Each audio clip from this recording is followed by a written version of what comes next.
ಉಳ್ಳಾಲ ಠಾಣಾ ವ್ಯಾಪ್ತಿಯಲ್ಲಿ ಡೆಕೋರೇಷನ್ ಕೆಲಸ ಮಾಡುವ ಕೋಲ್ಕತ್ತಾ ಮೂಲದ ಕಾರ್ಮಿಕರ ಮೇಲೆ ಮಾರಣಾಂತಿಕ ಹಲ್ಲೆ ನಡೆಸಿರುವ 4 ದುಷ್ಕರ್ಮಿಗಳನ್ನು ಪೊಲೀಸರು ಬಂಧಿಸಿದ್ದಾರೆ. ಉಳ್ಳಾಲ ನಿವಾಸಿಗಳಾದ ರಾಹುಲ್, ಅಕ್ಷಯ್, ಗುರುಮೂರ್ತಿ, ಸಿಂಚನ್ ಬಂಧಿತ ಆರೋಪಿಗಳು. ಮಂಗಳೂರು ಹೊರವಲಯದ ಉಳ್ಳಾಲ ಠಾಣಾ ವ್ಯಾಪ್ತಿಯಲ್ಲಿ ಮಂಗಳವಾರ ತಡರಾತ್ರಿ ಘಟನೆ ನಡೆದಿತ್ತು. ಇನೋವಾ ಕಾರಿನಲ್ಲಿ ಆಗಮಿಸಿದ 4 ಮುಸುಕುದಾರಿಗಳ ತಂಡ ಕೋಲ್ಕತ್ತಾ ಮೂಲದ ಡೆಕೋರೇಷನ್ ಕಾರ್ಮಿಕರ ಮೇಲೆ ರಾಡ್, ರೇಪುಗಳಿಂದ ಹಲ್ಲೆ ನಡೆಸಿದ್ರು. ಹಲ್ಲೆಯ ಬಳಿಕ ತಂಡ ಪರಾರಿಯಾಗಿತ್ತು. ಡೆಕೋರೇಷನ್ ಕೆಲಸ ಮಾಡುವ 2 ತಂಡಗಳ ನಡುವಿನ ದ್ವೇಷದ ಹಿನ್ನೆಲೆಯಲ್ಲಿ ಈ ಹಲ್ಲೆ ನಡೆಸಲಾಗಿದೆ ಎಂಬುದು ಪೊಲೀಸರ ಪ್ರಾಥಮಿಕ ತನಿಖೆಯಲ್ಲಿ ತಿಳಿದುಬಂದಿದೆ.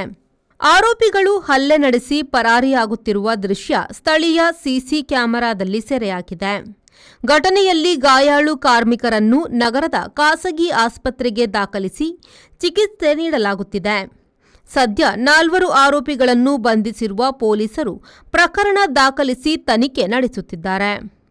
ಬ್ಯೂರೋ ರಿಪೋರ್ಟ್, ವಿ4 ನ್ಯೂಸ್, ಉಳ್ಳಾಲ.